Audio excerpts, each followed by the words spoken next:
ऑक्सीकरण अपचयन अपक्रिया में एक बार फिर से आज का टॉपिक है ऑक्सीकरण संख्या ज्ञात करने के नियम। कुछ तत्व दे दिए जाएंगे और आपसे पूछा जाएगा उसका ऑक्सीडेशन नंबर क्या होगा, या तो कोई यौगिक दे दिया जाएगा और आपसे पूछा जाएगा उसका ऑक्सीकरण संख्या क्या होगा। जैसे यहाँ पर दे दिया गया है सोडियम और आपसे पूछा जाएगा इसका ऑक्सीडेशन नंबर कितना होगा। ठीक, कभी ऐसा हो सकता है दे दिया जाए K2 Cr2 और O7 और पूछा जाएगा यहीं पर नीचे इसके रेखांकित कर दिया जाएगा और आपसे कहा जाएगा कि K2 Cr2 O7 में रेखांकित तत्व की ऑक्सीकरण संख्या ज्ञात कीजिए। ऐसे दे दिया जा सकता है H2 और O2 और पूछा जाएगा ऑक्सीजन का ऑक्सीकरण संख्या बताओ। कभी ऐसे पूछा जा सकता है H2 का ऑक्सीडेशन नंबर कितना होगा। इस प्रकार से कोई तत्व दिया जाए या कोई अणु दिया जाए या कोई यौगिक दिया जाए या कोई यौगिक दे दिया जाए और आपसे पूछा जाए कि उसमें किसी भी तत्व का, जैसे कि रेखांकित तत्व क्रोमियम, रेखांकित तत्व ऑक्सीजन, या तो सोडियम और या तो हाइड्रोजन, किसी भी तत्व का ऑक्सीकरण संख्या पूछा जाए ज्ञात कीजिए, तो किस प्रकार से तत्वों का ऑक्सीकरण संख्या आप ज्ञात करेंगे। ठीक, आज हमें यही सीखना है कि किस प्रकार से तत्वों का ऑक्सीकरण संख्या ज्ञात किया जाए। इसमें कुछ नियम है, तो नियम नंबर 1, सबसे पहले नियम नंबर 1, नियम नंबर 1 में हम लोग पढ़ेंगे क्या। यदि आपको कहीं पर ऐसे मिल जाए केवल सोडियम लिखा हो, Na लिखा हो, तो इसका ऑक्सीडेशन नंबर कितना होगा। ठीक, कहीं पर लिखा हो हाइड्रोजन तो इसका ऑक्सीडेशन नंबर कितना होगा। ठीक, कहीं पर लिखा हो नाइट्रोजन तो इसका ऑक्सीडेशन नंबर कितना होगा। ठीक, sodium, hydrogen, nitrogen, helium, neon, argon, krypton, ठीक है, एल्युमिनियम, मैग्नीशियम, ऐसे बहुत सारे तत्व दे दिया जाए और पूछा जाए कि इन सब तत्वों का ऑक्सीडेशन नंबर बताओ, तो आप लोग ऐसे नहीं बता सकते कि सोडियम का ऑक्सीडेशन नंबर कितना होगा, हाइड्रोजन का कितना होगा, नाइट्रोजन का कितना होगा, हीलियम का कितना होगा, नियान का कितना होगा, एल्युमिनियम का कितना होगा और मैग्नीशियम का कितना होगा। इन सब तत्वों का ऑक्सीडेशन नंबर ज्ञात करने के लिए हम लोग पहले आवर्त सारणी में पहुंचते हैं और आवर्त सारणी के माध्यम से किसी भी तत्व का ऑक्सीडेशन नंबर ज्ञात करने का एक नियम पढ़ेंगे। किस प्रकार से आवर्त सारणी पढ़ी जाए, देखो आवर्त सारणी कुछ ऐसे बनी होती है।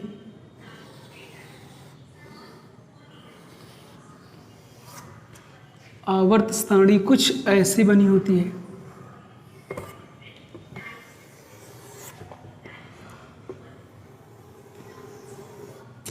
आवर्त सारणी कुछ इसमें से इन तत्व, यहाँ से यहाँ तक के तत्वों को बोलते हैं एस ब्लॉक तत्व और यहाँ से यहाँ 6 खड़े कॉलम होते हैं। ठीक है, 1 2 3 4 5 और ये 6 खड़े कॉलम होते हैं। इन सब तत्वों को बोलते हैं पी ब्लॉक तत्व। यहाँ पर होते हैं आपके 10 खड़े कॉलम, इन तत्वों को कहा जाता है डी ब्लॉक के तत्व। और इस पूरी आवर्त सारणी के नीचे ऐसे 2 बड़े कॉलम ऐसे बने होते हैं, इन सब तत्वों को कहा जाता है। इसमें 14 खाने होते हैं, 14 तत्व, एक में 14 लैंथेनाइड, इसको बोलते हैं लैंथेनाइड श्रेणी, इसको बोलते हैं एक्टिनाइड श्रेणी। लैंथेनाइड श्रेणी में 14 तत्व होते हैं, एक्टिनाइड श्रेणी में 14 तत्व होते हैं और इन तत्वों को कुल मिलाकर के क्या बोलते हैं, एफ ब्लॉक तत्व बोलते हैं। आवर्त सारणी में तत्वों को 4 वर्गों में विभाजित किया गया है, एक तो एस ब्लॉक तत्व, एक पी ब्लॉक तत्व, तीसरा डी ब्लॉक तत्व और चौथा ये एफ ब्लॉक तत्व। तो एस ब्लॉक तत्वों का ऑक्सीडेशन नंबर कितना होगा, पी ब्लॉक तत्वों का ऑक्सीडेशन नंबर कितना होगा, डी ब्लॉक तत्वों का ऑक्सीडेशन नंबर कितना होगा और एफ ब्लॉक तत्वों का ऑक्सीडेशन नंबर कितना होगा। सबसे पहले हम लोग आवर्त सारणी सब लोग बना के पहले हम आवर्त सारणी आपको बनाना सिखा दिए हैं। ठीक, यहीं पर हाइड्रोजन आवर्त सारणी में सबसे पहले यहाँ पर आप लोग आवर्त सारणी बनाए होंगे तो यहीं पर हाइड्रोजन रखा होगा। ठीक, हाइड्रोजन के बाद नीचे यहीं पर lithium, sodium, potassium, rubidium, caesium और ये फ्रेंशियम। यहीं पर hydrogen, lithium, sodium, potassium, rubidium, caesium और ये फ्रेंशियम, इन तत्वों को हम लोग क्या बोलते हैं, वर्ग फर्स्ट। वर्ग फर्स्ट। अभी सवाल ये रहेगा हमारा कि इन तत्वों को वर्ग फर्स्ट के तत्व क्यों कहते हैं। उसके बाद इसी का दूसरा नाम होता है क्षार धातु। क्षार धातु। या क्षार धातुएं इनको बोलते हैं। ठीक, इन तत्वों को बोलते हैं वर्ग फर्स्ट के तत्व, या इन्हीं तत्वों को बोलते हैं क्षार धातु। और क्षार धातुओं का ऑक्सीडेशन नंबर कितना होता है? +1। अब आप इसको याद कर लेना है। +1 कहाँ से आया अभी बता रहे। वर्ग आवर्त सारणी में यहाँ से लेकर यहाँ तक जाओगे तो 18 वर्ग होते हैं। ठीक है, और नीचे की ओर ऐसे ऐसे देखा जाएगा तो 7 आवर्त होता है। उसमें से जो पहला वर्ग होता है, पहले वर्ग में hydrogen, lithium, sodium, potassium, rubidium, caesium, francium, इन सब तत्वों का ऑक्सीडेशन नंबर कितना होता है? +1 होता है। और इन सब तत्वों को वर्ग फर्स्ट ए का तत्व कहते हैं, और वर्ग फर्स्ट ए तत्वों को एक शब्द बोलते हैं क्षार धातु। वर्ग फर्स्ट ए यानी वर्ग फर्स्ट के तत्व इन सब तत्वों को क्यों बोलते हैं? क्योंकि जब इनका इलेक्ट्रॉनिक विन्यास, जैसे कि यहाँ पर हाइड्रोजन निकाल लिया गया, लिथियम निकाल लिया गया, इसका एटॉमिक नंबर 1 होता है, इसका कितना होता है? 3 होता है। इसका इलेक्ट्रॉनिक विन्यास करोगे 1 आ जाएगा, इसका करोगे 2 आ जाएगा, और ये 1 आ जाएगा। इसकी बाह्यतम कोश में कितना इलेक्ट्रॉन आया है? 1 आया। इसके बाह्यतम कोश में कितना इलेक्ट्रॉन आया? 1 आया। इसी प्रकार से जितने भी तत्व हाइड्रोजन से लेकर के Fr तक दिए गए हैं, यदि सबका इलेक्ट्रॉनिक विन्यास किया जाएगा और तो सबके बाह्यतम कोश में एक एक इलेक्ट्रॉन आएगा। इसीलिए इन तत्वों को फर्स्ट वर्ग के तत्व कहते हैं। ठीक, उसके बाद इन सब का ऑक्सीडेशन नंबर +1 कैसे हुआ? जब इन सब तत्वों का इलेक्ट्रॉनिक विन्यास किया जाएगा तो ये सब तत्व अपने बाह्यतम कोश से एक इलेक्ट्रॉन त्याग देंगे, और त्यागने के बाद इनके ऊपर कितना आ जाएगा? 1+ आ जाएगा। इसीलिए इन सब का ऑक्सीडेशन नंबर +1 होता है। तो हाइड्रोजन के बाह्यतम कोश में 1 इलेक्ट्रॉन है, 1 इलेक्ट्रॉन त्याग देगा। लिथियम के बाह्यतम कोश में 1 इलेक्ट्रॉन है, 1 इलेक्ट्रॉन त्याग देगा।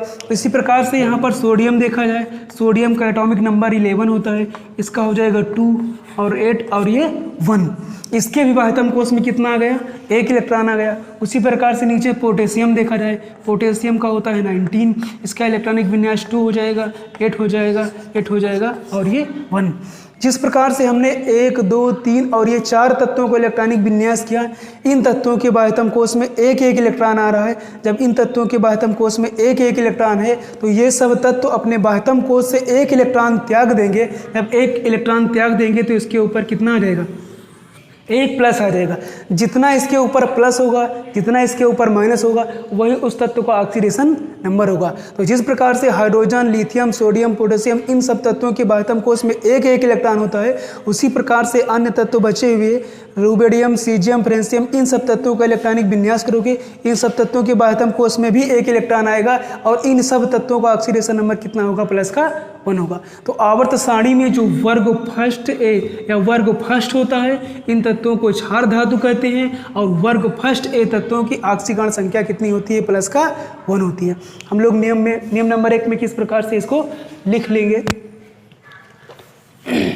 इस चीज़ को आप लोग आवर्त सारणी के माध्यम से समझ लेना। नियम में लिखना क्या है कि आवर्त सारणी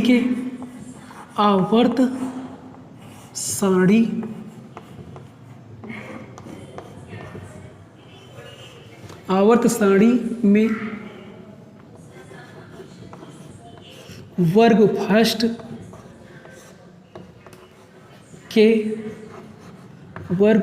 के तत्वों की ऑक्सीकरण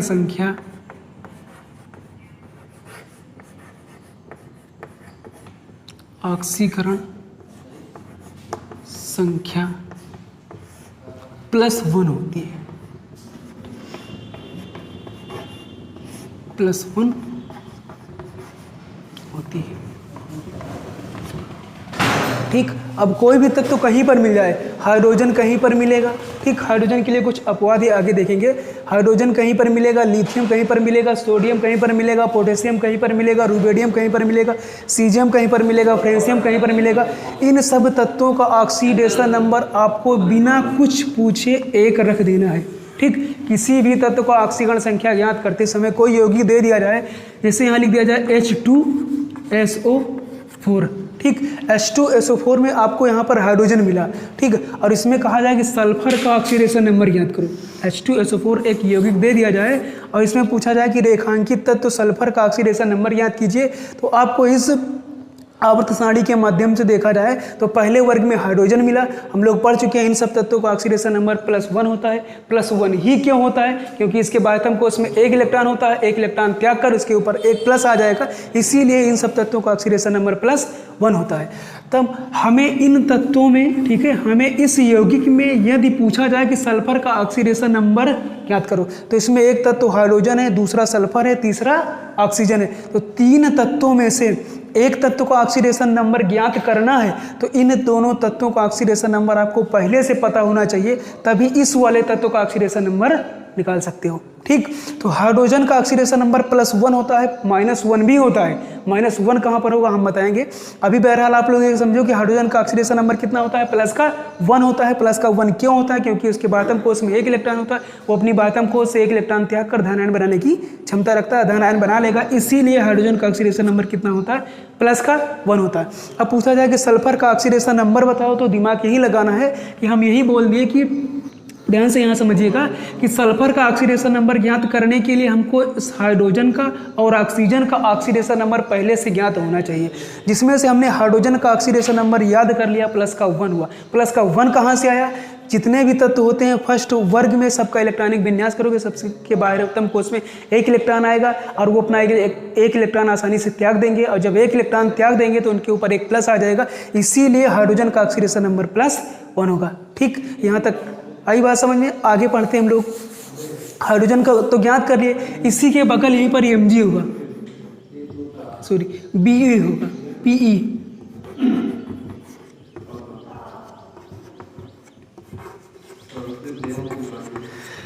ये आपका दूसरा वर्ग है। इस वाले वर्ग को बोलते हैं वर्ग फर्स्ट, और इस वाले वर्ग को बोलते हैं वर्ग सेकेंड बोलते हैं।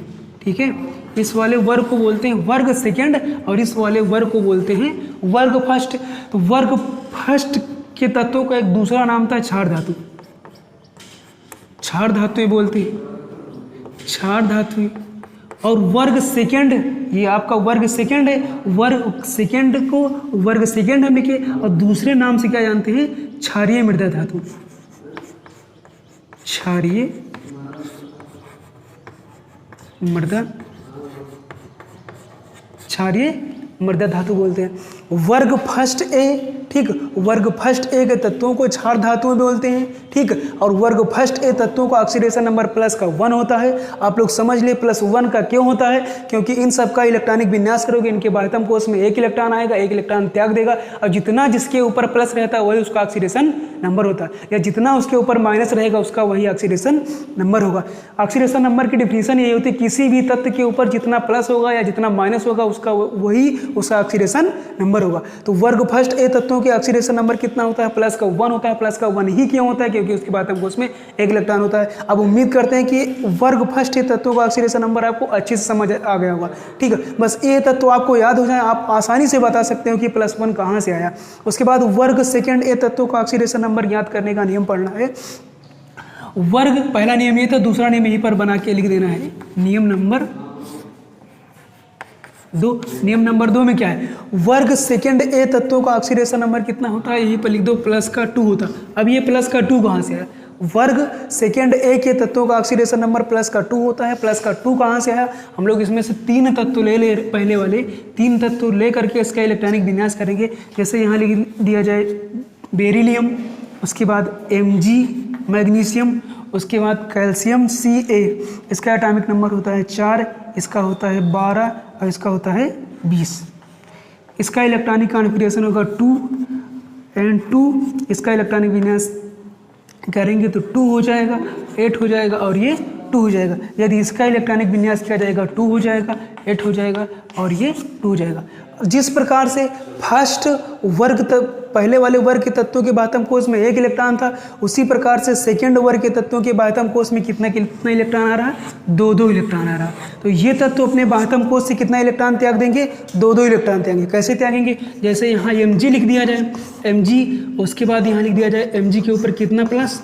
2 प्लस। क्यों 2 ही इलेक्ट्रॉन त्यागे? सवाल ये भी हो सकता है, यहाँ 2 लिखो, 8 लिखो और यहाँ पर 2 लिखा जाए, यहाँ पर 2 लिखो और यहाँ पर 8 लिखो, प्लस का कितना इलेक्ट्रॉन? 2 इलेक्ट्रॉन निकाल दिए। ठीक, देखो यहाँ पर Mg के बाह्यतम कोश में कितना इलेक्ट्रॉन है, 2 इलेक्ट्रॉन है। तो Mg अपने बाह्यतम कोश से 2 इलेक्ट्रॉन का त्याग क्यों किया, क्योंकि इसके बाह्यतम कोश में 2 इलेक्ट्रॉन था, इसीलिए इसने अपना 2 इलेक्ट्रॉन त्याग दिया। इस वाले में से इलेक्ट्रॉन का त्याग नहीं करेगा, क्योंकि जो ये इलेक्ट्रॉनिक कॉन्फ़िगरेशन बनता है, ये जो शेष बचता है, ठीक, ये जो शेष बचता है यहाँ पर ये अपने रूप में क्या हो जाता है, अस्थायी हो जाता है, इसीलिए तीसरा इलेक्ट्रॉन नहीं त्याग सकता। Mg के ऊपर +2 ही क्यों आया, क्योंकि इसके बाह्यतम कोश में 2 इलेक्ट्रॉन होता है, 2 इलेक्ट्रॉन त्याग करके इसके ऊपर 2 प्लस आ जाएगा। ठीक, 3 प्लस क्यों नहीं आया, क्योंकि इसमें से इलेक्ट्रॉन अपना वो त्याग नहीं कर सकता। त्याग क्यों नहीं कर सकता, क्योंकि Mg 2+ के रूप में इसका जब यहाँ पर 2 8 हो जाएगा, ये ऑक्टेट कंप्लीट हो जाएगा और ये पूर्ण रूप से क्या हो जाएगा, अस्थायी हो जाएगा। इसीलिए इसके ऊपर +3 या +4 नहीं हो सकता, हमेशा प्लस कितना हो जाएगा, 2 हो जाएगा। इस प्रकार से जिस प्रकार से हमने Mg के ऊपर ऑक्सीडेशन नंबर इसका प्लस का 2 रखा, वैसे बेरिलियम का ऑक्सीडेशन इलेक्ट्रॉनिक विन्यास करोगे, बेरिलियम के ऊपर कितना आ जाएगा, प्लस का 2 आ जाएगा। इसी प्रकार से मैग्नीशियम का, उसी प्रकार से कैल्शियम का, इसी प्रकार से शेष अन्य तत्व Sr होगा, Ba होगा और Ra होगा, इन सब तत्वों का भी इलेक्ट्रॉनिक विन्यास किया जाएगा। इन सब तत्वों के बाह्यतम कोश में कितना इलेक्ट्रॉन आएगा, 2 आएगा। और इन सब के जब इनके बाह्यतम कोश में 2 इलेक्ट्रॉन आएगा तो अपने बाह्यतम कोश से दोनों इलेक्ट्रॉन त्याग कर अपने ऊपर कितना प्लस ले लेंगे, 2 ले लेंगे। और जिस अभी यही सिखाया है, जिन तत्वों के ऊपर जितना प्लस या माइनस चार्ज होगा वही उसका ऑक्सीडेशन नंबर होगा। तो फर्स्ट ए वर्ग के तत्वों के बाह्यतम कोश में 1 इलेक्ट्रॉन था, इसलिए इन तत्वों का ऑक्सीडेशन नंबर कितना था, +1 था। और सेकेंड ए वर्ग तत्वों के बाह्यतम कोश में 2 इलेक्ट्रॉन है और ये अपने बाह्यतम कोश से 2 इलेक्ट्रॉन को त्याग करके अपने ऊपर 2 प्लस ले लेंगे, इसलिए इन सब का ऑक्सीडेशन नंबर कितना हो जाएगा, प्लस का 2 हो जाएगा। अब हम लोग यहाँ तक पढ़ चुके हैं कि फर्स्ट ए वर्ग तत्व कहीं मिलेगा आपको, ठीक। जैसे अभी यही लिखे थे H2SO4। अगर पूछा जाए कि सल्फर का ऑक्सीडेशन नंबर बताओ तो हमको इन दोनों तत्वों का ऑक्सीडेशन नंबर याद करना होगा। तो बिना किसी से निर्देश लिए हम लोग यहाँ पर H का +1 लिख देंगे, ठीक। उसके बाद कहीं पर लिख दिया जाए MgSO4, MgSO4। और आपसे पूछा जाए सल्फर का ऑक्सीडेशन नंबर बताओ, तो हम लोग को सल्फर का ऑक्सीडेशन नंबर याद करने के लिए आपको Mg का ऑक्सीडेशन नंबर याद होना चाहिए और ऑक्सीजन का ऑक्सीडेशन नंबर याद होना चाहिए। तो Mg का ऑक्सीडेशन नंबर प्लस का कितना होता है, 2 होता है। ये प्लस का 2 कहाँ से है, नियम के अनुसार हम लोग पढ़ चुके। तो कहीं पर भी कोई भी तत्व मिलता है, हाइड्रोजन मिलता है, लिथियम मिलता है, सोडियम मिलता है, पोटेशियम मिलता है, रुबिडियम मिलता है, सीजियम मिलता है, फ्रेंशियम मिलता है, और पूछा जाए इन सब का ऑक्सीडेशन नंबर कितना है, प्लस का 1 है। और beryllium, magnesium, calcium, strontium, Ba और Rn ये सब तत्व कहीं पर मिलते हैं आपका, तो ऑक्सीडेशन नंबर कितना है इनका, प्लस का 2 है, ठीक। जैसे इस प्रकार से एक यौगिक दे दिया जाए और पूछा जाए इसमें से सल्फर का ऑक्सीडेशन नंबर, तो इन दोनों का ऑक्सीडेशन नंबर आपको पहले से पता होना चाहिए। जिस प्रकार से हमने हाइड्रोजन को पता किया उसी प्रकार से ऑक्सीजन के लिए नियम होगा, बाद में पढ़ेंगे। इस प्रकार से हमने MgSO4 मैग्नीशियम सल्फेट लिखा है। मैग्नीशियम सल्फेट में Mg का +2 होता है। कहीं पर यदि लिख दिया जाए CaSO4 और पूछा जाए CaSO4 और पूछा जाए यस का यानी सल्फर का ऑक्सीडेशन नंबर, तो Ca का ऑक्सीडेशन नंबर कितना होगा, हम लोग ये ज्ञात करते समय अपने आप कैल्शियम के स्थान पर कितना रख देंगे, प्लस का 2 रख दिया जाएगा, +2 रख दिया जाएगा, +2 रख दिया जाएगा। कहीं पर ये तत्व मिलेंगे सबका ऑक्सीडेशन नंबर अपने आप से कितना रख दिया जाएगा, प्लस का 2 रख दिया जाएगा। और ये सब मिलते हैं तो उनका +1 रख दिया जाएगा। हाइड्रोजन के लिए कुछ एक्सेप्शन है, उसको बाद में देखेंगे। अब हम लोग नियम लिख लेते हैं। वर्ग सेकेंड ए, ये वर्ग सेकेंड ए है। वर्ग सेकेंड ए की तत्वों की ऑक्सीकरण संख्या कितनी होती है, प्लस का 2 होती है। बस आज इतना ही।